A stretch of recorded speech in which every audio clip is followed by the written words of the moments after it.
the following findings are made, you may stand up, accused 1 and 2.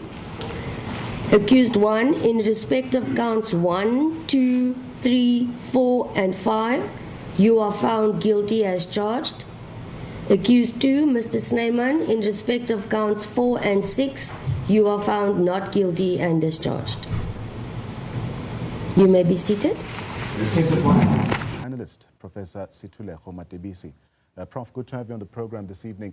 South Africa's constitution, very interestingly, disqualifies anyone sentenced to more than 12 months in prison without the option of a fine from serving in our parliament. With Julius Malema's conviction and a possible sentence looming, how binding is this clause in your view while the appeal process is still underway? Hi, good evening, Nslanta, and thanks for your question, and to the viewers at home also. It's going to be very difficult because we have seen on numerous occasions how politicians, fully understanding and knowing the implications or what all these rules and regulations stand for, and even the Constitution. But we have seen, and I will not be surprised if perhaps Julius Malema will not challenge that at Parliament, but we all know that rules from other opposition parties, even from the African National Congress, many other political parties, would want to see that particular rule be implemented, because if they don't do that, that will set a very dangerous precedent that in future those that are found guilty for more than 12 months can continue, perhaps when they are very vocal. And I don't think that will be good for South Africa going forward. Yeah. No, one had to be very careful when responding to such, and yes, the public would want to know.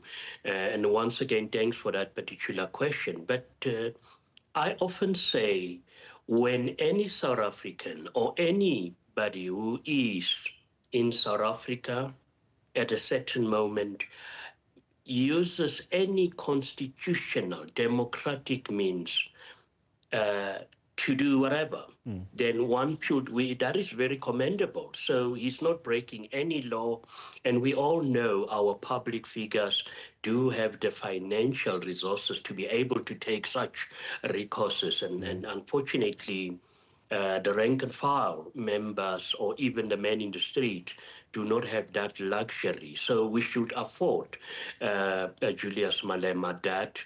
And it's going to be very difficult to say whether it is a political ploy, because the constitution of this country, our judicial system, does allow for appeals, and they are for me, there's nothing untoward.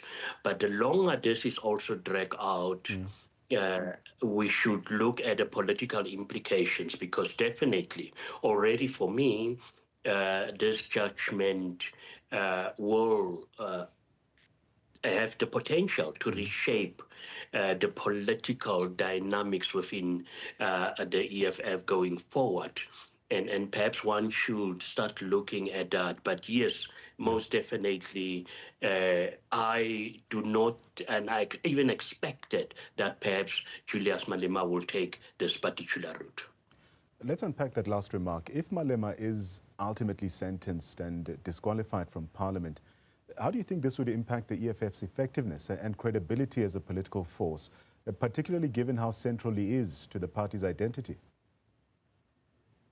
Yes, we should understand, and we have seen yet once again on the eve of your local government elections, where we have seen the mushrooming of political parties, others coming from the very same EFF.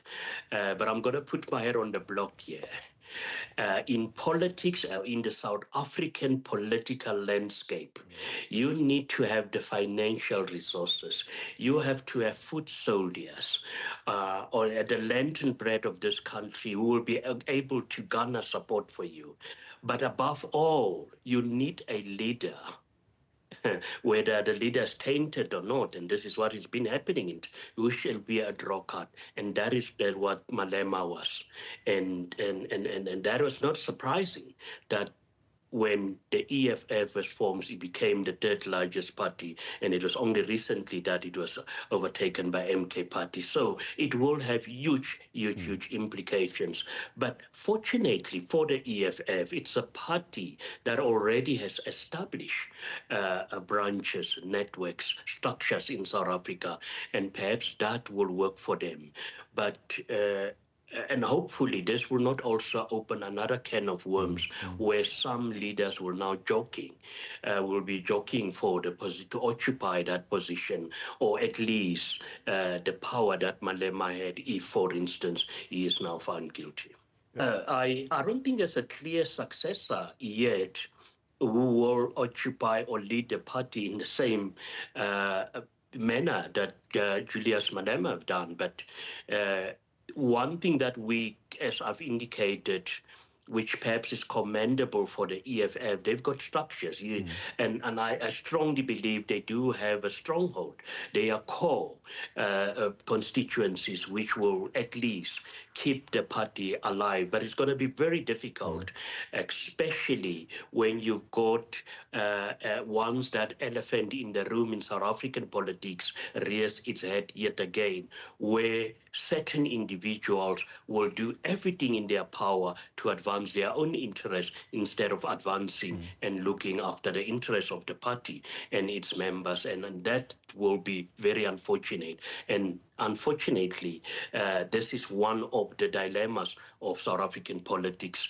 And we have seen what are the implications of that many political parties that were so promising has actually collapsed as a result of leaders who does not understand when to say, let me leave and give hand over, or leaders who are only pushing their own aspirations at the expense of the majority. Firebrand South African politician Julius Malema has officially been found guilty of illegally firing a gun in public, and now he is staring down the barrel of a 15-year prison sentence.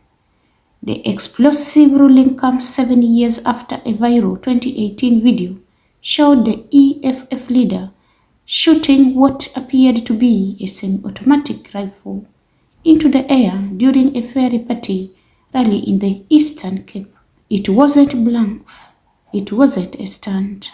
The court says it was live ammunition right in front of 20,000 supporters.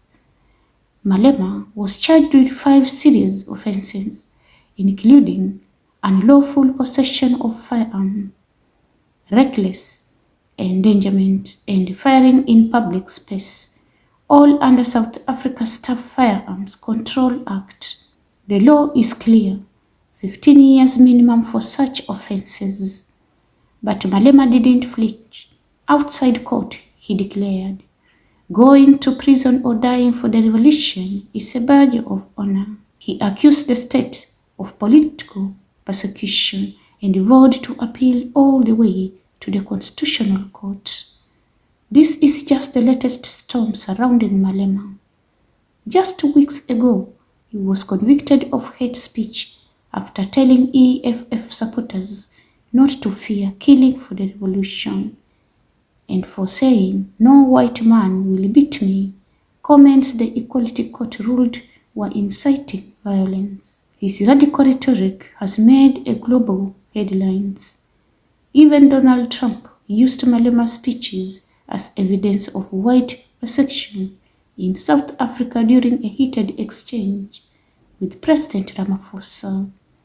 The UK also denied him entry, branding him not conducive to the public good. Malema's former bodyguard, Adrian Singman, was left off the hook. But for Malema, the political and legal walls are crossed. If he is sentenced to more than 12 months without a fine, he will be automatically disqualified from parliament and barred from standing for office for 5 years after completing his sentence. The verdict has sparked fierce reactions.